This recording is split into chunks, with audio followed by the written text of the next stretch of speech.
Hello, and thank you for joining us. My name is Bradley Butler, and I am the Executive Director and Curator at Main Street Arts in Clifton Springs, New York. Tonight's event is an online artist talk and studio tour with Bekah Bliss, Adrienne Eliades, John R. Hamilton III, and this artist talk is part of a series of online events in conjunction with our exhibition, The Cup the Mug. These three artists are included in this year's exhibition, which is an online invitational. And this year's show includes over 120 cups by 25 artists from 17 states.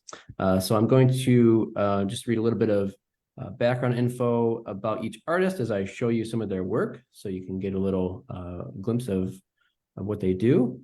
So Bekah Bliss received a BFA in ceramics and a bachelor's in art education from Missouri State University in 2016.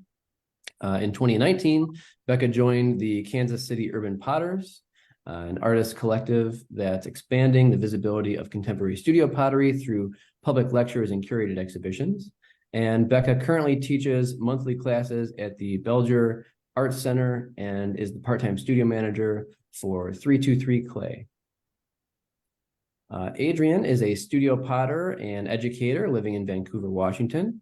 She earned a BA in studio art from the University of North Carolina at Wilmington in 2008, and an MFA from University of Florida in 2016. In addition to maintaining a vibrant studio practice, Adrienne is the hot clay program coordinator for Idlewild Arts Summer Program in Idlewild, California, and has presented over 20 workshops nationwide. John R. Hamilton III was born in Colorado Springs, Colorado, and he attained a BFA in ceramics and BS in art education from Fort Hays State University in 2012. Since graduating, John has taught classes and workshops and sold work in art fairs and galleries across the U.S., and he currently runs the ceramics program at the Art Students League of Denver and works in his private studio in Colorado. So I'd like to thank the three of you for joining us tonight to kick off our first of a series of artist talks and studio tours that we have in conjunction with this show. And before we kind of dig into really talking about, the studio and what goes into making the work. If you just want to give a little bit more about yourselves. And I think we'll start with Bekah. Thank you so much for that great introduction. I am working out of Kansas City, and mostly I've got a lot of different things going on. So not just making work, but teaching about 6 hours of community classes a week, 3 at the studio that I part-time manage, and then 3 at Belger Arts in the Crossroads. The studio I manage, which is where I'm sitting right now, is in Independence, Missouri, so just a little adjacent to Kansas City. And what I'm working on in the studio right now, I think that's what I'm sharing. I have been working on my first virtual workshop with Bekah Arts that started last Saturday, and then I have the second meeting this Saturday. So I've been doing mugs and cups and goblets in that class, and just holiday making, definitely in high holiday thoughts, and trying to prepare for that. So Great. All right. Thank you. And Adrienne, a little from you. Yeah, thank you so much for having me on the live stream and the exhibition this year. It's really fun to engage with a new community. I've been a maker for over 20 years and working in ceramics for about 20 now. I'm sitting in my studio at my house, which is what I call my garagio. It's a detached building that's meant to be the garage, but I outfitted it to be the studio when we bought the property in 2017. I actually just finished a really whirlwind weekend because I'm part of an open studio tour that Clark County does that's county-wide. So there's about 51 artists on it, and it's an open event to the public all day Saturday and Sunday. So my studio is kind of in between production mode and being set up like a gallery show space at the moment. So I thought this was a pretty good time to show it off. And yeah, just kind of to back up what Bekah was saying, in full holiday mode, have a lot of shows and online sales coming up in the next few months. And I just finished a year teaching at Lewis and Clark in Portland this past academic year. So I ended there in May. So sometimes I teach college. I teach a lot of workshops, both in person and virtually. And I also finished a kiln building project this summer for Idlewild Arts. We built them a new soda kiln. It's been a really big couple of years for me. So I'm looking forward to a great holiday season and then taking a bit of a break next year from having so much on my plate, but it makes it interesting. No, that's great. I think it's good to have breaks on the horizon. That's very good. Yeah. And it's also great to have, kind of a cleaned up studio to show off, right? Yes, definitely. Took a lot to get here, so might as well show it off. That's right. Great. Well, thank you. And John. Yeah, thanks again, Bradley, for putting this together. I had mentioned to you over email that this has been one of the smoothest run productions I've been a part of, so I appreciate that. Yeah, extremely excited to be in the show and then part of this live stream as well. My art, as you saw, is spaceship themed, sci-fi, and currently, let's see, gearing up for a few different things. Some small holiday stuff I've tapered off pretty heavily since starting managing the studio that I'm in right now about 2.5 years ago. That's finally catching up to me. I've got 2 daughters, a couple dogs and a cat, and a beautiful wife that keep me busy. So on top of being an artist, I'm definitely tending to the home life. But then I'm getting ready to get some work made, a few small holiday stuff, but mostly I'll be a presenter at a small clay conference in Utah coming up. And then I show work with Danny Meisinger at NCECA. So I'm definitely starting to think about that and just kind of gearing up for, hopefully I try and do 1 or 2 art fairs a year. And then small shows like this are fantastic because it does broaden the reach, and it's exciting to, meet new individuals, new gallerists, and just, try and show my work as far as I can get it. But yeah. Great. Well, thank you. And I think it's interesting, the 3 of you, and I mean, this is not uncommon for artists. I mean, artists often teach, but the 3 of you specifically, in your statements and what you said, you talk about teaching, but also brought up a lot of things, thinking about a balance, this balance of what we do in the studio as artists and then, the rest of our lives. And that can also, at times be a difficult thing to keep in balance, for sure. But I guess just thinking about teaching in general, I think, just for the 3 of you, as just a kind of a question to start, how does teaching affect your studio practice? And is it kind of a thing that fits right into the way that you work? Or is it something that's very separate and just kind of runs analogous to what you do? And anyone can go, if you want to jump in first, is fine. I'll go then. Figured I'd wait a second. So I'm actually pretty excited. I just recently started teaching again. I worked at a art center right before I started managing the Art Students League, and taught up to 5 classes a week at one point. And it impacted my my studio practice significantly. I found it as one balance to allow myself a break from my studio, mental step away that would then recharge me in a sense, and vice versa. When I got to come back in my studio, it was a recharge getting away from teaching and getting back into my studio and starting to tackle the ideas. And so I kind of missed that for about 2 years, and recently was able to help my studio tech get promoted, which he had to drop one of his classes. And so I just this last session took it over, and it felt like the glove that belonged to me. I needed to be back in the studio helping others achieve their goals. And it's rewarding helping and watching people grow and become kind of fold into what they're wanting out of clay. It's exciting. It's rewarding. It's just everything I needed, and I missed it so much. And so I'm extremely happy to be back, watching some of these students grow and have them, look to me for some answers other than where's the mop. Um, it's definitely become extremely exciting to just jump back into that seat.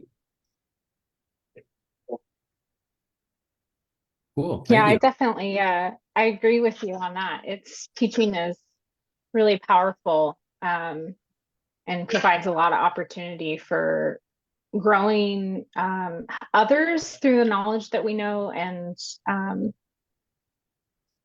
it's been a really awesome thing to be able to share. But then as I'm teaching some things, I find that students will help me grow on something that I wasn't expecting at all.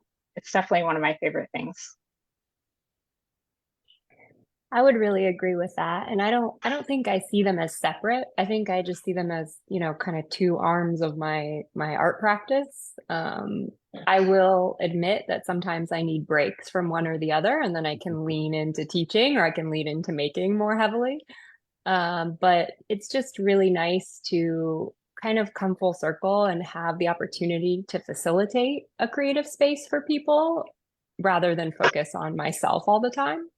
I think I grow as an artist much more that way. And I do find it challenging sometimes to strike a balance of those things because a lot of the times they do have to happen in tandem to each other.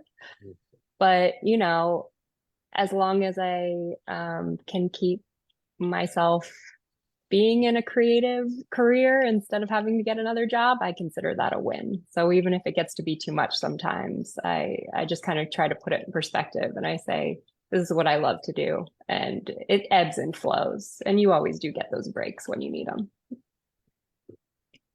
Yeah, I think it's really interesting.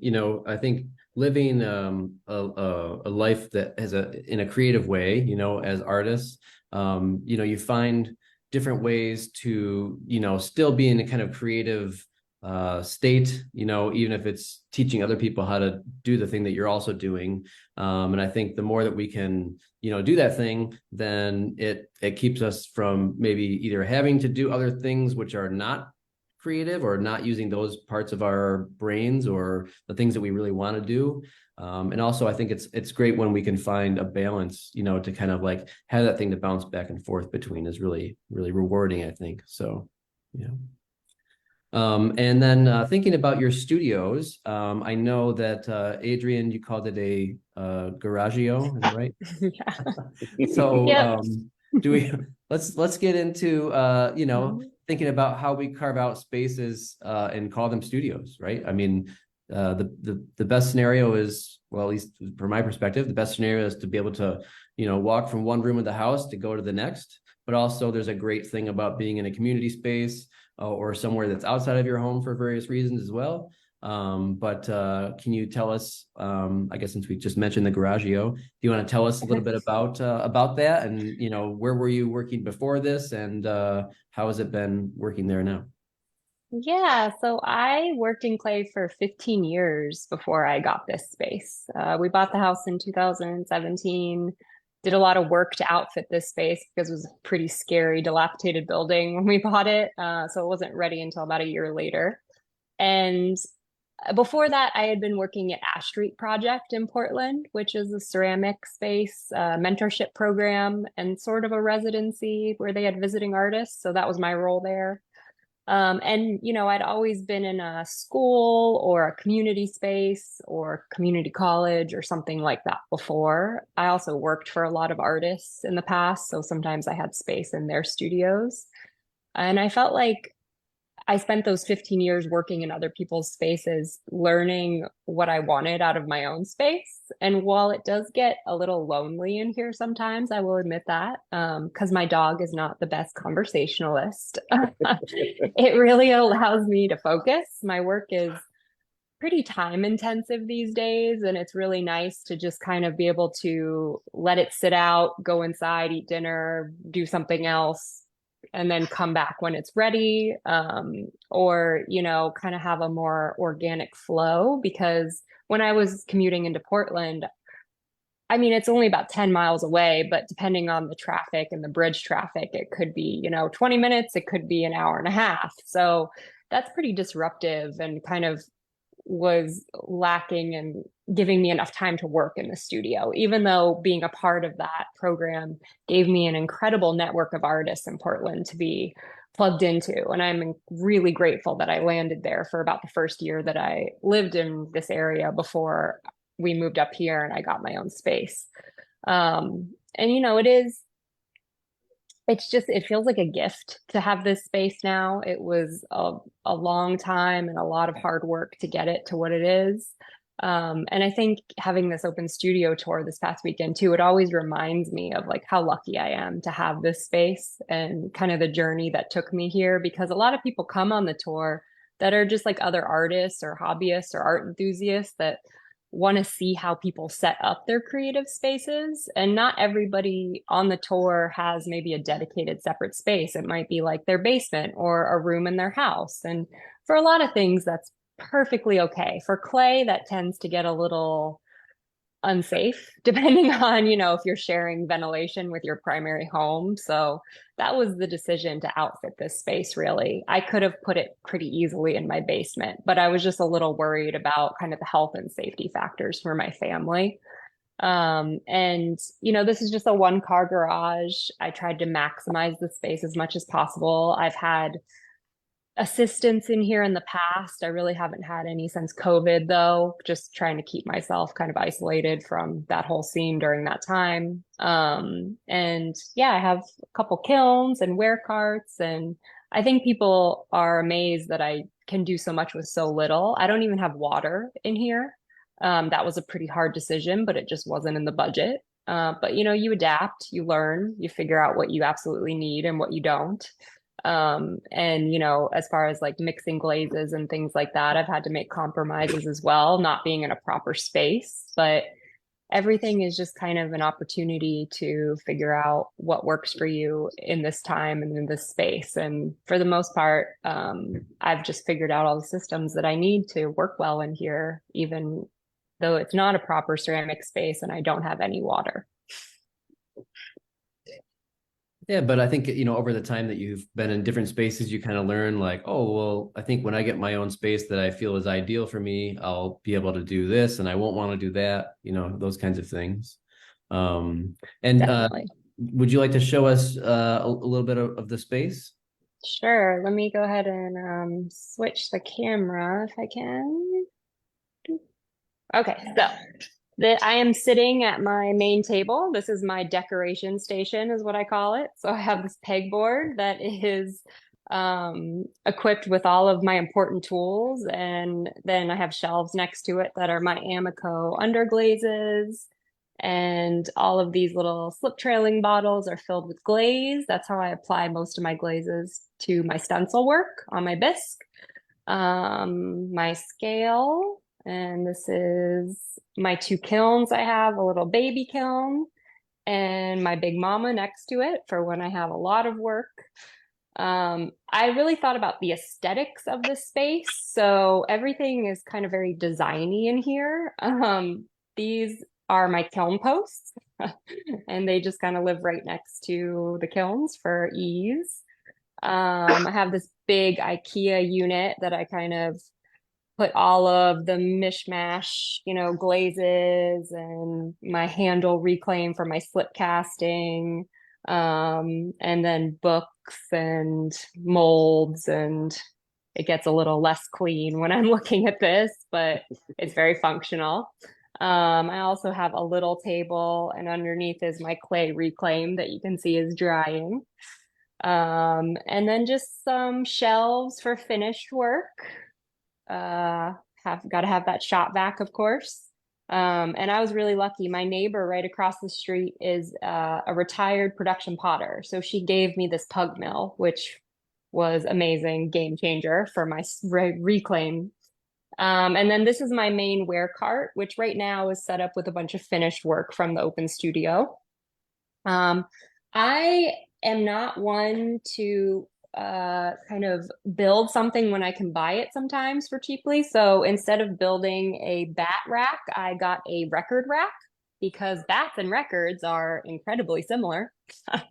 And then I also stand when I throw. So this is kind of my cheap girl standing wheel setup with some cinder blocks. I started having some hip issues a couple of years ago, so I taught myself how to stand up instead of stopping to use the wheel altogether. And that's pretty much it. And I kind of have a full view if I step all the way back, but this is essentially my very long one-car garage studio that no cars are welcome in anymore. No, that's great, and it's cool to see. Just as we're walking around, to be able to see or hear that you've adapted to standing instead of sitting, and it's so interesting for someone who, like, I've had experiences, in like college, like making things out of clay, throwing on the wheel, doing hand building. But someone who, like me, is not a ceramic person, like it's not what I do. I don't think about people standing. So it's just even cool just to hear something like that, in this little tour. So, but yeah, thank you for sharing a little bit about your space. It was really, really great.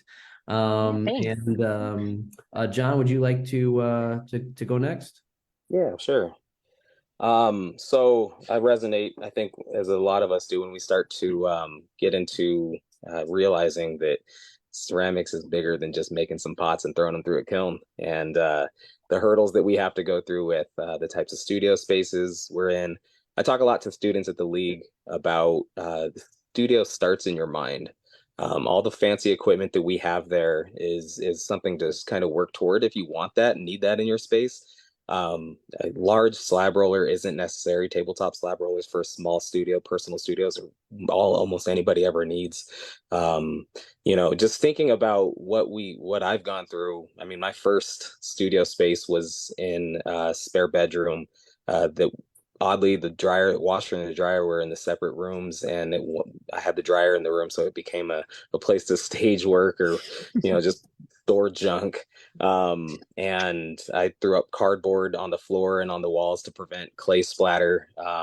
And then, I mean, Journey, I not too long ago, about maybe 2016-ish, I was sitting on my back porch in the middle of the winter, breaking ice off of buckets with some warm water to throw some pots. And I too resonate with that. I feel very fortunate to have the space that I do now, just with thinking about the journey that I've gone through. And know that just anybody who's interested in pushing into their own personal spaces, that it'll take a while. But then looking back at your journey, you definitely realize that you do, get fortunate at some point to have stumble across tools that, a potter is, gifted or sold you, because they're timing out or finished with what they're doing or no longer use the equipment. And so some of that has become that for my space. And I guess I'll just go ahead and get rolling with the camera flip. If I can get it to flip. Did I get it? No, I'm still sitting there, big face. There we go. All right. There you go. So it's not as pretty and as aesthetic, but a lot of it is very it's functional. I go off of purely for function. So this is as we're coming in the door. I'm obsessed, obviously, with the 50s era. So I picked up these chairs at a market that I just had to have because my wife said she'd come and hang out with me from time to time. She doesn't like being in the studio, but that's okay. I love you, babe. I do, I don't know, a little bit of everything as far as wheel throwing, slip casting, slab building. So going back to that small tabletop slab roller, I've got that from a potter who was retiring. And I thought I needed a large, tabletop, and I'm glad I didn't get it. This thing has been a workhorse for me. So I love that thing. I do sit down to throw larger work, but then I also stand. And I'm like you as well. I'm Adrienne, I'm resourceful, and I build my own things when I need. So I built my own stand. I like having my standing wheel up against the wall. Just because I've got the VL lighted, I tend to push it a little bit sometimes. I'm not paying attention, so that doesn't bounce around. Having this large just piece of wood next to my wheel area to have all my tools accessible. That way, when I am sitting down, I'm not getting up and down, grabbing this, grabbing that. It just makes it a lot easier. Repurposing carts and magnets are wonderful. I hang tools from magnets. So that tool thing there that's up against the wood, and then I've got smaller hanging all my trimming tools. I like the idea of the record, the Batmobile. Lots of in progress work. So before I started managing the studio space that I'm in, I was full-time potter, taught as well. But I did up to 15 shows a year outdoors, and then probably around 7 to 8 holiday shows. So that's changed significantly, but I still put work in here sometimes. A lot slower. There's some of my molds. In 2020, I was able to get a grant, and I ended up buying a slip pump. And instead of having an extremely large, going back to the size of things, I converted this 5-gallon bucket into a system that has significantly helped me with my casting process. Stainless steel, dry erase boards, lots of notes. I organize my magazines, reading material, and a lot of my tools in this repurposed wood shelf. I've got more molds underneath my table that I use frequently. Right now, I pour out of gallon buckets because I've simply slowed down significantly. I like having a TV on for background noise. I turn on old sci-fi movies or whatever and just listen to it's something my grandma always done. And then I've got a bunch of art from just trades and purchases and friends, gifts from students, all sorts of stuff. I got my little plushy rocket ship over there. But small display. And then, of course, unfinished. Like I said, I'm very functional. When I moved into this space, this building was not existent that we were just in. We'll bypass this area and then we'll come back. So this was my first studio space when we moved in here, also in 2017. This was my corridor of a studio.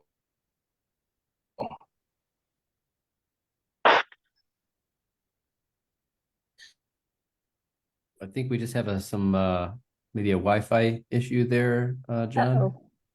Maybe you walked too far away. The old studio is not equipped. Yeah. Hopefully we'll get him back shortly here. Okay, I see movement. You hear me now? Yes, we can. Yes. Yeah. Okay. All right. Let me know if it cuts that again. I'll kind of stay in this doorway here because it might be kind of shy. I'm kind of on the farther side of our property, so we lose some of the Wi-Fi. But I've got my kilns in the back. Posts are really close in reach, lots of shelving. My table where I do a lot of my glaze mixing. I have a sink over here that is only ran when it's warm. I do have, I run my hose to it and have outfitted just a tub basin so I could do that. All my dry chemicals in the bottom cabinets, some underglazes and things like that in the top cabinets. And so this was my space. And then the first area we were in, I ended up dropping a shed in its place and we built the two together. And so this is kind of my Frankenstein build. And then I store all my work that's ready to go out the door, hopefully. I package everything in crates for art fairs, and then packing materials. And I also have a loft area in the old part of the building that I store a lot of packing materials in as well. And then, yeah, I'm always on top of myself. My wife's also storing a lot of her work in here. She puts vinyl on soccer kits for our daughter soccer club.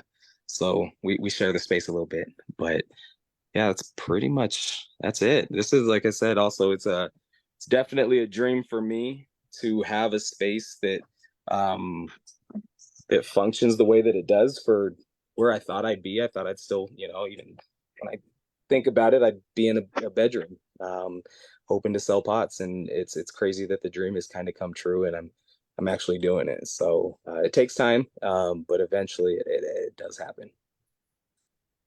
Yeah, that's really cool to think about that, the journey that, everyone's on their own journey, obviously, but it's just cool to think about where you start and then where you end up. And inevitably, if you just keep doing something, you will, go from one place to the next. It's just really cool to see. And you and Adrienne also alluded to this too, but just, resourcefulness is like the key to being an artist, right? Oh yeah. Sure. Yeah. Yes, So. always. Mhm. Great. All right. Well, thank you, John. And Becca, would you like to show us around your space and tell us a bit about what kind of space you have? Absolutely.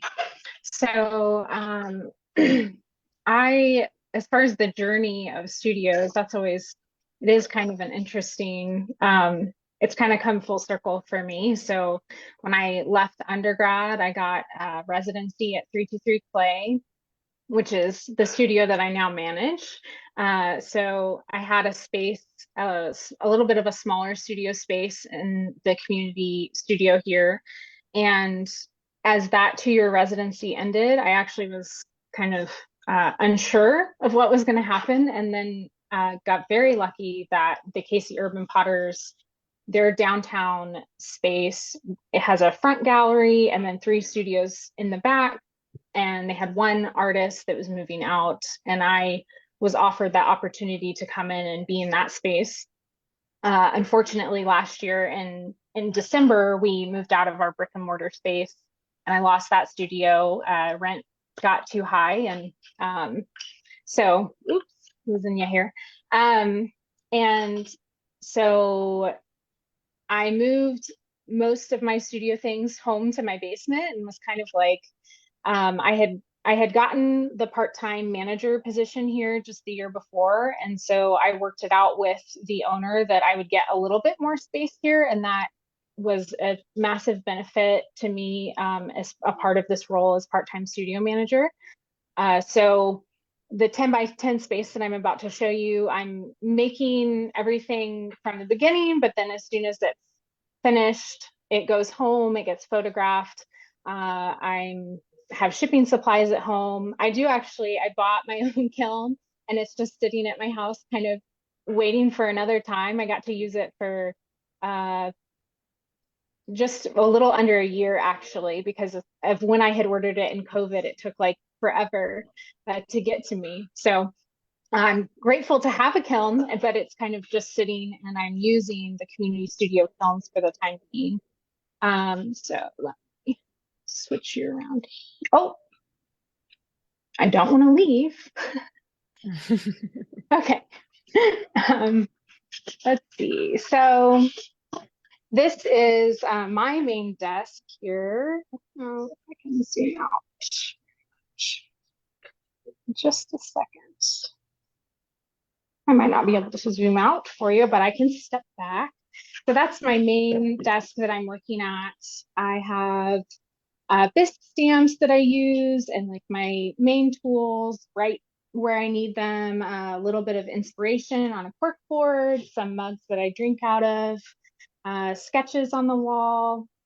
And then these are some mugs that are in progress. So they're all like medium leather, just waiting to get some handles. I'm always really good about wrapping things well because of the chaos of coming in and out of the studio, and being uncertain of when I get to have time in the studio. And then I've got board storage down there, other tools, and like test tiles that are really old, but it's nice to keep them around in case you want to look at them again. I do have a wheel. I'm throwing bisque molds these days. I used to be a big thrower, and now I really hand build most things, but utilize bisque molds. I have materials down there and like empty containers I've collected so that I can do a lot of testing. And there's a bunch of bisque molds down here on this shelf. And this is kind of the main shelf for as work is getting processed through. So I've got some finished work here that's waiting to pack up and go home. Unfortunately, that's the seconds from the past few months that I need to decide if they get to be sold or if they are too flawed to sell. Some pots drying out. waiting to be tear stitched. And then I have this folding table. So sometimes I take this table down if it feels like it's just crowded and I'm not going to be painting for a while, but I've got this nice rolling, really short cart that I keep my paints on. So as I'm sitting, I'm able to like access those paints at a lower level and not raise my shoulder a lot. And I also was super lucky in that, you know, retiring potter, I got a pug mill and the wheel from them as they were kind of closing down their studio. And then I have kind of an inspiration little shelf that's right. I usually do computer work right here, but then also just little things that have been inspiring to me, other artists' work, rocks, stuff like that. And so this is the space all together. And I am really, really grateful to be in this space. And let me switch around here. Really grateful to be in this space and just it's the most inspiring space that I've been able to set up over the years. I feel really settled here. And I think that is something that just takes with time. You kind of figure out what you're trying to do with your work, but also making what do you need in a space and what is the flow of the space. So yeah, it's been really incredible to be here at 323 Clay. And you might even hear some of the buzzing in the back because there's a class going on tonight. So it's pretty busy here. Awesome. Well, it's really great to see, you know, 3 different studios from 3 different ceramic artists. Really, really great. And one of the things that you said, you know, John also kind of mentioned is, you know, you like to, you know, you have cups in the studio you like to drink out of.